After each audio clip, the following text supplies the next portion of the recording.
दास्तान मध्य प्रदेश और छत्तीसगढ़ में आपका हार्दिक स्वागत है। आज सुनिए अनसुनी कहानी एक ऐसे शख्स की जिसने व्यंग को ऊंचाइयों तक पहुंचा दिया। जब इंदौर में बीए कर रहे थे तो एक दिन नई दुनिया के प्रधान संपादक राहुल बारपुते के पास जा धमके। एक दो कहानियां पहले उस अखबार में छप चुकी थी, इसलिए हौसला बुलंद था। प्रधान संपादक से कहा, मैं कॉलम लिखना चाहता हूं। संपादक जी हैरान और पूछा, हम आपको क्यों छापें? जितनी जगह आप लेंगे उतने में विज्ञापन छापेंगे तो हमें फायदा होगा। नौजवान शरद ने तपाक से कहा, फिर संपादकीयों क्यों छापते हैं? वहां भी विज्ञापन छापिए और फायदा होगा। राहुल बारपुते को ऐसे उत्तर की रत्ती भर उम्मीद नहीं थी। उन्होंने कहा, ठीक है, नमूने के तौर पर 4 लेख दीजिए। 24 घंटे के भीतर संपादक जी की टेबल पर 4 आलेख मौजूद थे। कॉलम शुरू हो गया। नाम था परिक्रमा।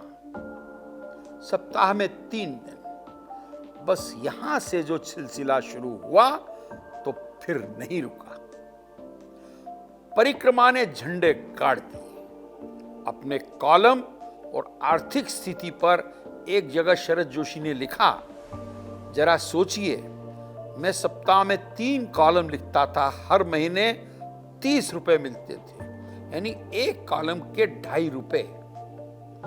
कहानी के लिए मिलते थे 12 से 20 रुपए। तब मेरा रोज का खर्चा था 1 रुपया। इसमें 2-3 दिन के रुपए बचाकर किताबें खरीदने की अय्याशी भी शामिल थी। 1-2 साल यह सिलसिला चलता रहा। फिर आकाशवाणी में नौकरी मिल गई। परिक्रमा छूट गया और इस कॉलम की जिम्मेदारी संभाली उनके गहरे दोस्त राजेंद्र माथुर ने। कुछ समय बीता, फिर आकाशवाणी से भी मोहभंग हो गया। शादी हो चुकी थी, नौकरी की खोज शुरू। मध्य प्रदेश नया नया बना था और उन्हें जनसंपर्क विभाग में नौकरी का प्रस्ताव मिला। स्क्रिप्ट राइटर का पद था। इंदौर से भोपाल जा बसे। काम शुरू कर दिया, लेकिन थोड़े दिनों में ही शरद जोशी को लगा वो सरकारी नौकरी के लिए नहीं बने।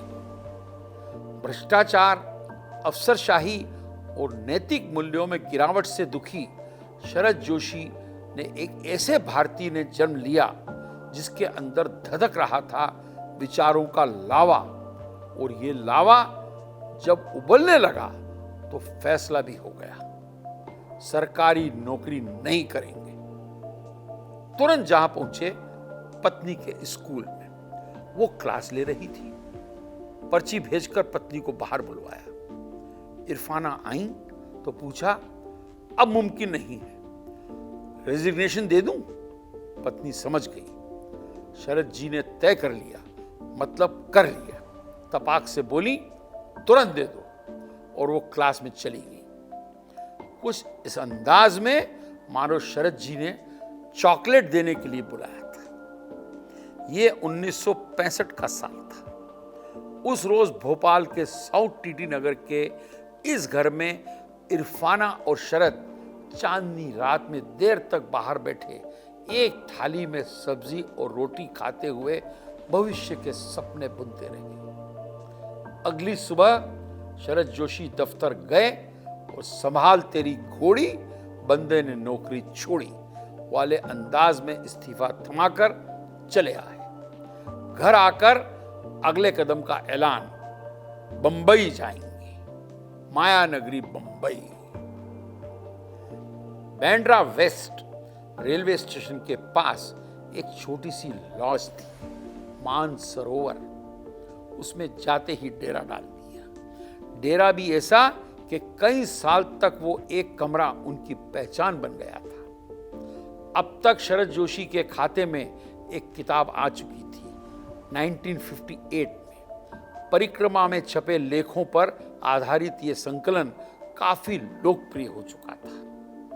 धर्मयुग के संपादक डॉक्टर धर्मवीर भारती परिक्रमा के लेखों से उनके मुरीद बन चुके थे। उन दिनों वे हिंदी के सबसे रोबीले संपादक माने जाते थे। डॉक्टर भारती ने धर्मयुग में नए कॉलम का न्योता दिया। नाम था बैठे ठाले। ये कॉलम इतना लोकप्रिय हुआ कि नया अंक आता तो लोग सबसे पहले बैठे ठाले ही पढ़ते। इसके बाद के साल शरद जोशी के थे। लोगों ने उनके तेवर, शब्दों की धार और मंच का नया अंदाज देखा। एक के बाद एक उनकी पुस्तकें पाठकों तक आती रहीं और धूम मचाती रहीं। किसी बहाने जीप पर सवार, इल्लियां, राह किनारे बैठ, तिलिस्म, दूसरी सतह, पिछले दिनों, मेरी श्रेष्ठ रचनाएं, यथासंभव, हम भ्रष्टन के भ्रष्ट, हमारे और मुद्रिका, रहस्य समेत अनेक व्यंग संग्रहों ने धूम मचा दी। शरद जोशी ने दूसरे अन्य लेखकों की तरह कोई दिखावटीपन नहीं था। वे सादी सी शर्ट और पैंट पहना करते थे। उनकी सेंस ऑफ ह्यूमर गजब की थी। वो बहुत कम बोलते थे, लेकिन उनके चेहरे पर एक मुस्कान हमेशा हाजिर रहती थी। शरद जी सादा जीवन जीने पर जोर देते थे।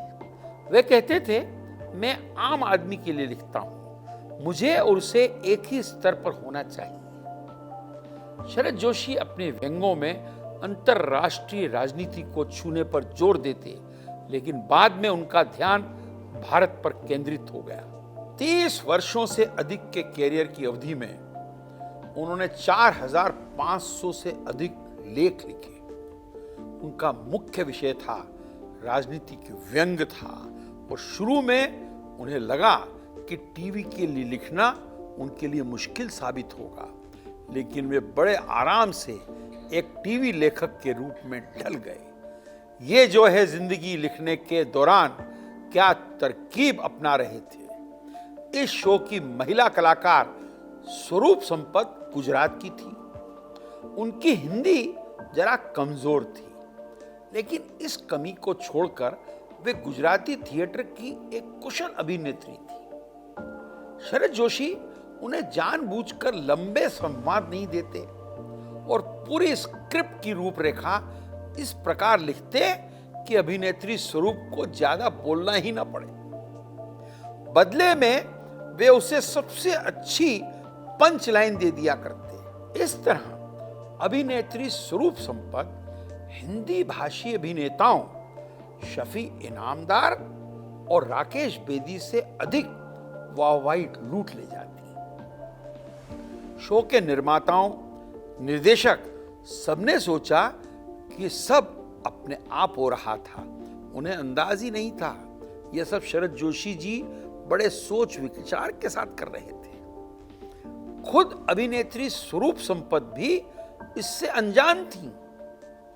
शरद जोशी ने कई साल बाद बताया कि वे जानबूझकर अभिनेत्री स्वरूप संपत के चरित्र को छोटे छोटे वाक्य दिया करते थे। यह एक दुर्लभ उदाहरण है जहां एक लेखक अभिनेता की मदद करने में खामोशी सही लेकिन बहुत ही महत्वपूर्ण भूमिका निभा रहा था। एक नजर शरद जोशी के प्रेम पत्र पर और हिंदी के हाल पर टेक्स्ट। प्रेम पत्र लिखना प्रेम करने से ज्यादा कठिन काम है। प्रेम करना सरल है, पर राष्ट्रभाषा हिंदी में प्रेम पत्र लिखना सबसे मुश्किल है। आज राष्ट्रभाषा हिंदी की हालत ऐसी है कि मूर्ख अच्छे प्रेमी साबित हो रहे हैं और जो विद्वान हैं, भाषा जानते हैं, वो नाकाम रहते हैं। पहला प्रेम पत्र लिखना बड़ी माथापच्ची का काम है। इसलिए मैंने अपने मित्र से सलाह ली। उसकी हिंदी मुझसे अच्छी थी। उसने इतने प्रेम पत्र लिखे थे कि मोहल्ले में उसकी इज्जत गिर चुकी थी, मगर पोस्ट ऑफिस वालों की नजर में अच्छी थी। उन्होंने पूछा, लड़की का नाम क्या है? नहीं बताऊंगा। क्या भरोसा कल से तुम भी लिखने लग जाओ। प्रेम पत्र लिखना बहुत जरूरी है क्या? यार, इसमें जरूरी क्या होता है?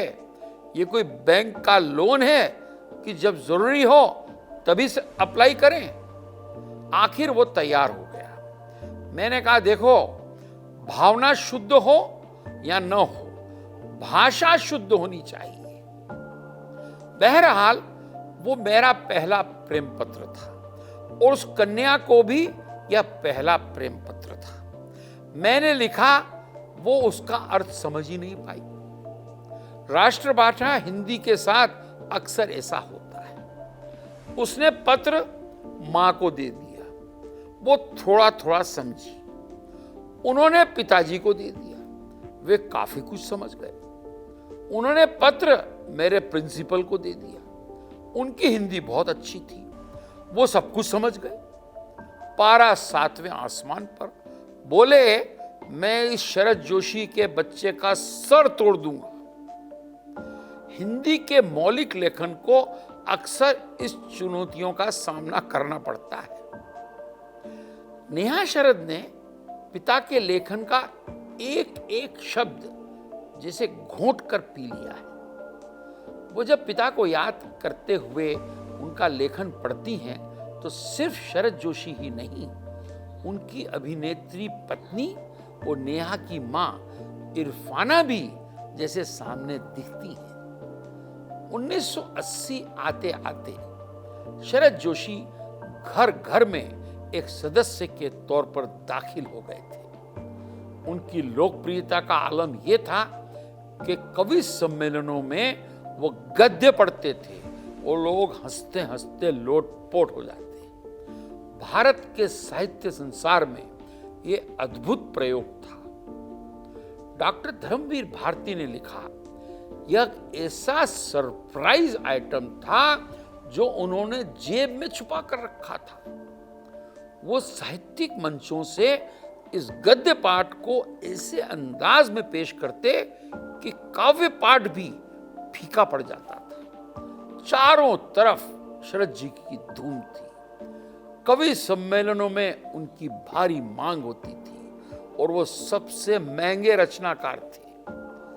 2009 में शरद जोशी की कहानियों पर सब टीवी पर एक शो लापतागंज नाम से बनाया गया। इसका प्रचार बड़े पैमाने पर हुआ, जिसमें शरद जोशी के नाम की याद पर ध्यान केंद्रित किया गया। चैनल वालों का शरद जोशी के नाम के होर्डिंग्स और पोस्टरों पर प्रमुखता से छापना काम आ गया और यह शो ना सिर्फ हिट साबित हुआ बल्कि आज भी चल रहा है। शरद जोशी ने फिल्मों के लिए मुख्यतः एक संवाद लेखक के रूप में काम किया।